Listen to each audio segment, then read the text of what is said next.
اب وہ آیت آ رہی ہے کہ یہ رسول کس لیے بھیجے گئے؟ رسلا مبشرین و منذرین، یہ رسول بھیجے گئے بشارت دینے والے بنا کر اور خبردار کرنے والے بنا کر، لئلا یکون للناس علی اللہ حجۃ بعد الرسل، تاکہ نہ رہ جائے لوگوں کے حق میں، للناس لام نوٹ کیجئے، علی اللہ اللہ کے مقابلے میں کوئی حجت کوئی دلیل رسولوں کے آنے کے بعد، وکان اللہ عزیزا حکیما، اور اللہ تعالیٰ زبردست ہے لیکن ساتھ ہی حکمت والا ہے۔ اب اس کو سمجھیے کہ جب ہم یہ کہتے ہیں کہ قیامت کے دن اللہ تعالیٰ حساب لے گا اور امتحان ہوگا، امتحان سے پھر نتائج نکلیں گے ہمارے کہ کون پاس ہوا کون فیل ہوا، لیکن امتحان لیا جاتا ہے کچھ پڑھا کر، کیا پڑھایا ہمیں؟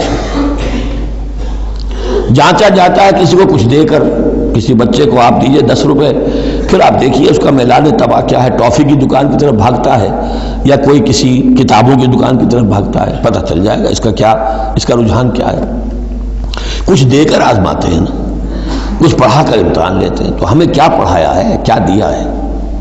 اس میں ہے جو قرآن مجید کا بنیادی فلسفہ ہے کہ اللہ تعالیٰ نے انسان کو سمع، بصر، عقل، 3 بڑی چیزیں دی، پھر اللہ تعالیٰ نے انسان کے اندر روح ودیت کی اور نفس انسانی میں خیر اور شر کا علم ودیت کر دیا ہے۔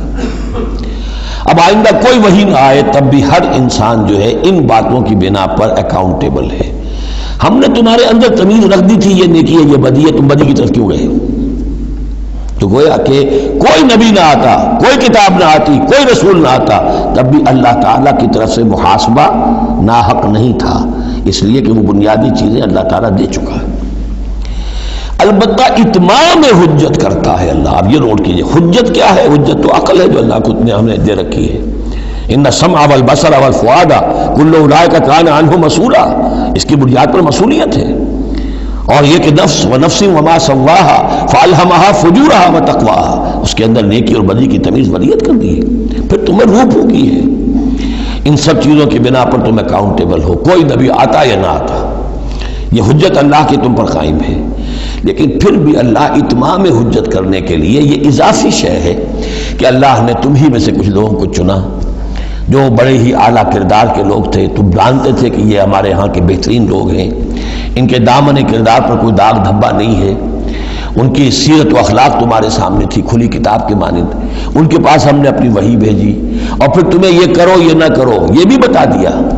ایگزامینیشن میڈ ایزی بھی ہو گیا تمہارے لیے، اس امتحان کو ہم نے اتنا آسان کر دیا تاکہ اب کسی کے پاس کوئی عذر باقی نہ رہ جائے، کوئی جو ہے یہ پلیڈ نہ کر سکے کہ میں تو اگنورنس کے پلیڈ کرے کہ میں تو اگنورنٹ تھا، مجھے معلوم نہیں تھا۔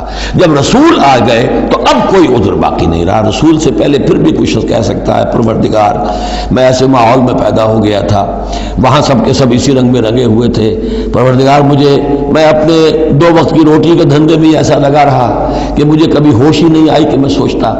لیکن جب رسول آ جاتے ہیں اور رسولوں کے آنے کے بعد حق مبرہن ہو جاتا ہے اور حق و باطل کے درمیان امتیاز بالکل واضح طور پر قائم ہو جاتا ہے، پھر کوئی عذر باقی نہیں رہتا، کوئی حجت پیش کرنے کے لیے لوگوں کے جانب سے اللہ کے سامنے اللہ کے محاسبے کے مقابلے میں باقی نہیں رہتی۔ تو یہ اتمام حجت ہے، اللہ کی طرف سے حجت کا اتمام۔ رسلا مبشرین، اور کر کیا سکتے ہیں رسول؟ نہ کسی کو زبردستی ہدایت پر لا سکتے ہیں، ظاہر بات ہے کسی کو گمراہ کرنا تو پیش نظر ہے ہی نہیں، لیکن کسی کو زبردستی ہدایت پہ نہیں لا سکتے۔ ہاں جن کے اپنے اندر کی یہ چیزیں جاگ جائیں گی، متوجہ ہو جائیں گے، اپنے باطن کی حقیقتوں کی طرف دیکھیں گے اور پھر یہ کہ نبی کی بات سنیں گے، اس سے فائدہ اٹھائیں گے، سیدھے راستے پر چلیں گے، ان کے لیے مبشر ہوں گے، بشارت، فراح و ریحان و جنت نعیم۔ اور جو لوگ یہ ہے کہ اس کے بعد بھی اپنی غلط ہی راستوں پر چلتے رہیں گے، تعصب میں، ہٹ دھرمی میں، ضد میں، مفادات میں، چودراہٹوں کی وجہ سے، ان کو خبردار کریں گے کہ اب تمہارے لیے بدترین انجام جو ہے جہنم تیار ہے۔ تو رسولوں کا بنیادی فنکشن یہی ہے، تبشیر اور انذار، مبشرین و منذرین۔ کس لیے؟ لے اللہ یکونا، تاکہ نہ رہ جائے، للناس، لوگوں کے پاس، لوگوں کے حق میں، اللہ اللہ کے مقابلے میں، یعنی اللہ کے محاسبے کے مقابلے میں، حجت، کوئی حجت، کوئی عذر، کوئی بہانہ باقی نہ رہے بعد الرسل، رسولوں کے آنے کے بعد۔